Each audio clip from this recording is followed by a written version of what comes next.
जोहार, मैं बोल रहा हूँ राजेश कुमार। आज रविवार है और आज रविवार विशेष का दिन है। आज हम लोग जिस देशभक्त के बारे में चर्चा करेंगे वो कैरेक्टर है खुदीराम बोस।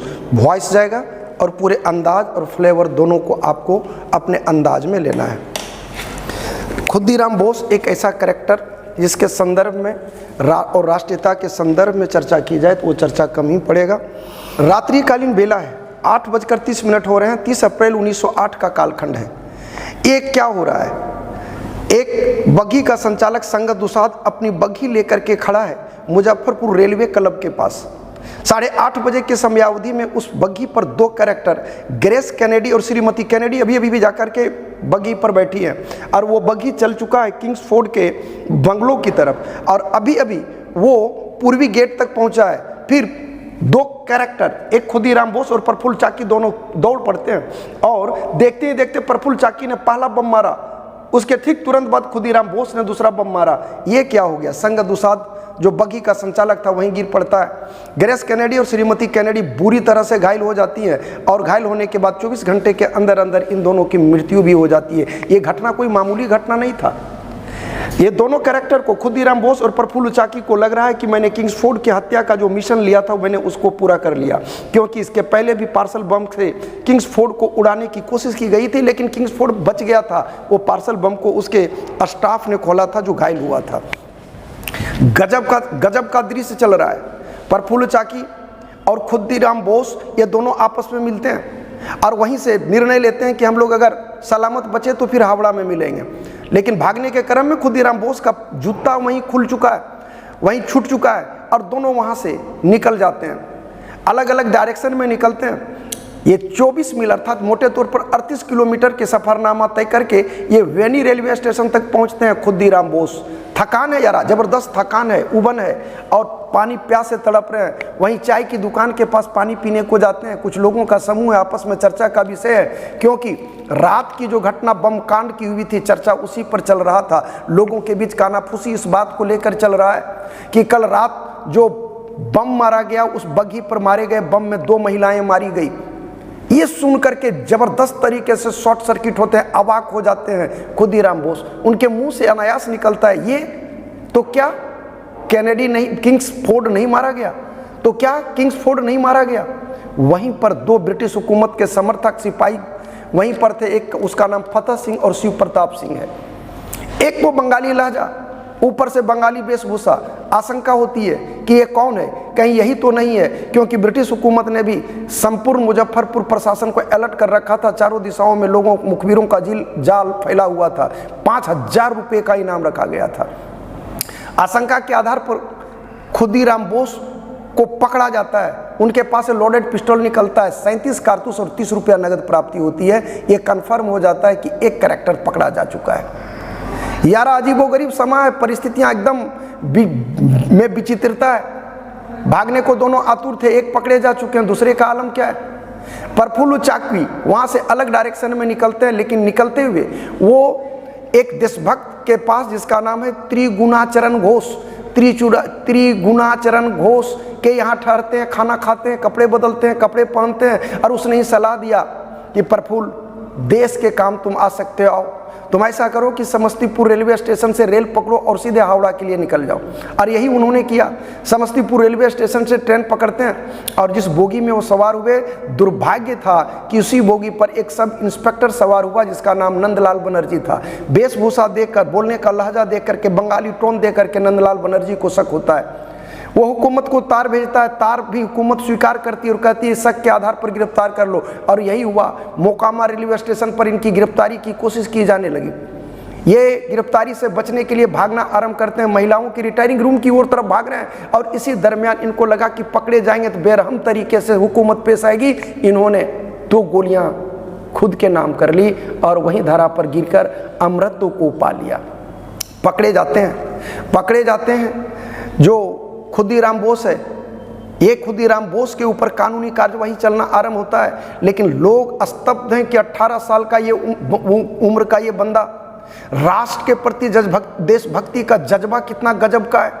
जो उम्र खेलने खाने का होता है, जो उम्र करियर को संवारने का होता है, उसी कालखंड में ये कैरेक्टर उसी कालखंड में एक कैरेक्टर देश के प्रति मर मिटने को इस कदर आतुर क्यों है?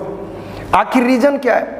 देशभक्ति का जज्बा हम लोगों के पास क्यों नहीं? एक दृश्य देखने को कि इतनी तन्मयता के साथ और इतनी शिद्दत के साथ कौन है ये कैरेक्टर जो राष्ट्र के नाम समर्पित होने को आतुर है।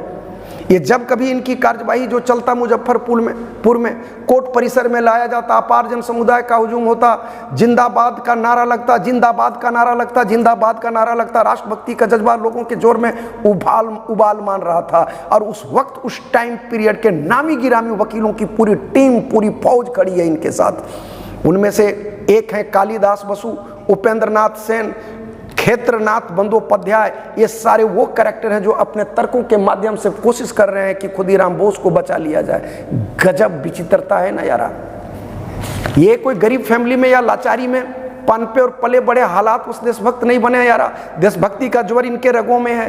विचित्रता है इस बात की, उम्र का तकाजा के आधार पर सोचो तो देशभक्ति के जज्बे को, इनके चरणों को सलाम करने को मन करता है। जानते हो खुदीराम बोस, इन्हीं का जन्म 3 दिसंबर 1889 को हुआ है। हबीबपुर मिदनापुर जिला में पड़ता है, वहीं पर उनका जन्म है। इनके पिता त्रिलोकीनाथ तहसीलदार हुआ करते थे, इनकी माता लक्ष्मी प्रिया के ये चौथे संतान थे। 2 भाई इनके पहले हुए थे लेकिन बीमारियों से मर गए थे। तो लोगों ने कहा कि टोटका कर लो, अपने बेटे को बेच दो। तो चावल के छोटे टुकड़े को खुद्दी कहा जाता है, वही खुद्दी 3 मुट्ठा दे करके अपनी बड़ी बेटी आपा रूपा राय को बेचा गया था। और ये वो आपा रूपा राय है जिन्होंने इनका परवरिश किया। ये वो खुदीराम बोस हैं, जब 6 साल के थे तो इनकी माता की मृत्यु हो गई, 7 साल के हुए तो इनकी पिता की मृत्यु हो गई। लालन पालन पोषण आपा रूपा राय ने ही किया था। ये वो कैरेक्टर है जिन्होंने हैमिल्टन हाई स्कूल में पढ़ाई किया। 1905 में जब बंगाल विभाजन हुआ था तो राष्ट्रीयता का ज्वर चरम पर था। और उसी चरम पर रहते ज्वर का परिणाम था कि ब्रिटिश हुकूमत में जो लॉर्ड कर्जन बारंबार ये कहता चला आ रहा था कि बंगाल विभाजन में प्रशासनिक सुविधा के दृष्टिकोण से किया हूं, लेकिन सच्चाई यही थी कि प्रशासनिक सुविधा महज एक बहाना था। राष्ट्रवाद की धार को कुंद करना ही लॉर्ड कर्जन की मूल मानसिकता थी। लोगों ने ब्रिटिश हुकूमत के चाल और चरित्र को समझ लिया था। सवाल ये पैदा होता है कि ये किंग्सफोर्ड को ही क्यों मारना चाहते थे। यारा किंग्सफोर्ड तमाम क्रांतिकारियों को कड़े से कड़ा सजा देना चाहते थे। और बंगाल के क्रांतिकारी संगठन में आता अनुशीलन समिति, दूसरा आता अरविंदो घोष जैसे कैरेक्टर थे जिनको इसने सजा देने में कोई परहेज नहीं किया था। क्रांतिकारी मिल जाता तो उसको बेरहम तरीके से कोड़े बरसाने का इजाजत देते। 12-15 साल की अवस्था से इनके तेवर में बागीपना था ही। ये पर्चा बांटने के क्रम में एक सिपाही का मार के नाक भी तोड़ चुके थे। मतलब रगों में राष्ट्रीयता का भाव था और वो संचार मार रहा था। किंग्सफोर्ड ये वो कैरेक्टर है जो बेरहम और क्रूर तरीके से सजा देता था और बंगाल की गलियों में ये बदनाम हो चुका था। ब्रिटिश हुकूमत इसको बचाने को आतुर थी और इसी बचाने के उद्देश्य से इसका ट्रांसफर मुजफ्फरपुर किया गया था, क्योंकि गंगा नदी के पार था। तो इन लोगों ने सोच लिया था कि गंगा नदी के उस पार कोई बंगाली जाएगा ही नहीं मारने को। लेकिन तय है यारा कि बंगाल में राष्ट्रीयता का जो धार पनपा उसने संपूर्ण राष्ट्र में राष्ट्रीयता के जोर को ऊंचाई तक पहुंचाया है। अब यहीं पर निर्णय लिया गया कि इसको मारना है तो मारना है। माना कि निशाना चूक गया लेकिन नीयत पे तो संदेह नहीं है ना। माना कि निशाना चूक गया लेकिन नीयत पर संदेह नहीं कर सकते और राष्ट्र के प्रति मर मिटने के भाव पर संदेह नहीं पैदा किया जा सकता है।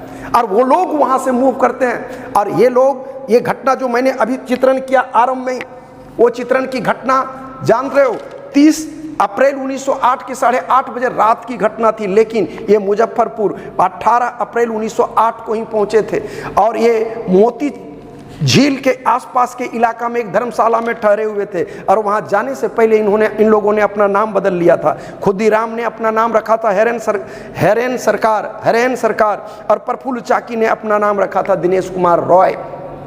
क्रांतिकारियों ने प्रफुल्ल चाकी को 1 पिस्टल और खुदीराम बोस को 2 लोडेड पिस्टल प्रदान किया था। और ये लोग यहाँ आके 12 दिन तक नॉन स्टॉप रेकी किए थे और रेकी करने के बाद इस घटना कांड को इन्होंने अंजाम दिया था। बम मारा जा चुका है। लगातार सुनवाई चल रही है और कोर्ट में एक वक्त ऐसा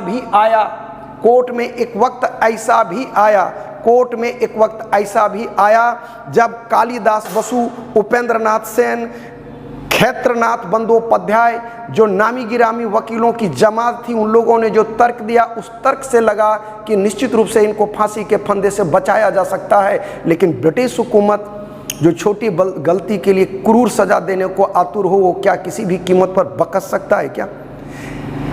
सवाल ही नहीं पैदा होता है। एक जज जिसका नाम था एच डब्सू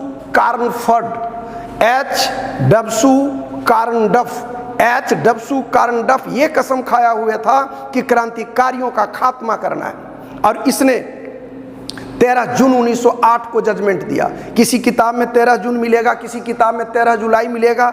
1908 का कालखंड, जिसमें उसने जजमेंट देते हुए ये कहा था कि 11 अगस्त 1908 को इनको फांसी की सजा दे दी जाएगी। 11 अगस्त 1908 का सवेरा है। सूरज अभी उगा है, लेकिन एक नया सूरज डूबने को है। एक ऐसा धरती पुत्र, एक ऐसा धीर पुत्र जिसकी उम्र सानोगे चौक जाओगे 18 साल 8 महीना 8 दिन। कोई किताब लिखता है 18 साल 11 महीना 8 दिन। सोच सकते हो उम्र के किस पड़ाव में थे। ये हमेशा अपने साथ गीता रखा करते थे, क्रांतिकारियों की पुस्तकों को पढ़ा करते थे। फांसी के फंदों को इन्होंने बड़ा प्रेम से चूमा था और जेल मजिस्ट्रेट की ओर देखकर ये मुस्कुराए थे। इतनी निर्भीकता, राष्ट्र के प्रति मर मिटने का इतना समर्पण, ये जज्बा भारत के किसी क्रांतिकारी को ही हो सकता है जिसको मौत का कोई खौफ नहीं था। इन्होंने वक्त की नजाकत को भी भांपा था। जब जब सुनवाई होता, वंदे मातरम का नारा फिजा में गूंजता। इनको ये एहसास हो चुका था कि मरेगा तो एक खुद्दीराम बोस, लेकिन सैकड़ों खुद्दीराम बोस पैदा लेंगे। यारा, जब जल्लाद ने इनको कहा कि फांसी के फंदे पर चढ़ो, तो यारा इन्होंने कहा कि कहाँ है मेरी गीता, वो धर्म पुस्तक जो मैं बचपन से रखा करता हूँ, जो पढ़ता चला रहा हूँ, लाओ मेरे पास गीता दो। और वही गीता दिया जाता है। सब प्रेम कुछ देर तक रस्सियों में छटपटाहट होती है और वो धरा पर गिर करके अमृतों को प्राप्त कर लेते हैं। जानते हो, बंगाल के बुनकरों ने फिर एक ऐसी धोती बनाना आरंभ किया जिसके कोर पर, जिसके किनारे पर, जिसके पारी पर खुद्दीराम बोस लिखा होता था। भारत के युवाओं ने उस धोती को बहुत पसंद किया। राष्ट्रीयता चरम रूप को छू गया। 18 साल की इस बलिदानी को राष्ट्र कैसे भूल सकता है? पंडित जवाहरलाल नेहरू को कभी कहा गया था शिलान्यास को, उन्होंने हाँ कहा था, लेकिन अंत में एक शब्द आतंकवादी शब्द का प्रयोग किया था। मैं आप पर छोड़ता हूं, क्या ये आतंकवादी थे? यारा, इतिहास के पन्नों में बहुत सारे क्रांतिकारियों के साथ इतिहासकारों ने दुर्व्यवहार किया है। ये मैं कह रहा हूं, ताल ठोक के कह रहा हूं, ऐसा नहीं करना चाहिए।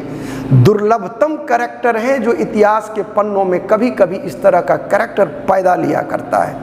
नमन है इस कैरेक्टर को, वंदना है इसके माता पिता को और उस समर्पण भाव को जिसने अपनी बलिदानी दे करके बहुत क्रांतिकारियों को जीवित कर दिया और एक गुलाम राष्ट्र को आज़ादी की ओर धकेल दिया। लेकिन आज के वो राजनेता हम लोगों को मजहब के नाम पर, धर्म के नाम पर बांटते हैं, जातियों के नाम पर हम लोग बंटते हैं और वोट देते हैं। क्या इन्होंने ऐसा सोचा था? यारा, इनको भी ऊपर में वेदना होती होगी कि किस ऐसे राष्ट्र की कल्पना हमने कभी नहीं की थी जहां पर जाति के आधार पर बट करके जातिगत राजनीति की बात हो, जातीयता और हित की बात हो। उन्होंने एक अखंड भारत की कल्पना की होगी, स्वतंत्रता की बात की होगी, सत्ता परिवर्तन का बात नहीं हुआ होगा। यहाँ सत्ता बदला है, स्वतंत्रता नहीं मिली है। यारा, 100 मतलब अपना होता है, तंत्र मतलब सिस्टम होता है। बताओ ना कौन सा अपना तंत्र है? आज भी डेट पर डेट पड़ता है, क्योंकि अंग्रेजों के द्वारा तैयार किया गया ये व्यवस्था है। जरूरत है एक आमूलचूल परिवर्तन की, जरूरत है एक बार फिर से भारत के युवाओं को जागने की, जरूरत है एक बार अपनी ताकत पहचानने की और जरूरत है सत्ता को अपनी बात मनवाने की। इन्हीं शब्दों के साथ मैं आपका टाइगर सर उर्फ राजेश सर ये उम्मीद करते हैं कि अगर आप लोगों को मेरा वीडियो अच्छा लग रहा हो तो निश्चित रूप से कमेंट करेंगे, लाइक और सब्सक्राइब करेंगे, चैनल को सब्सक्राइब जरूर करेंगे। इसी उम्मीद के साथ मैं मिलता हूं नेक्स्ट वीडियो में। जय हिंद, जय भारत।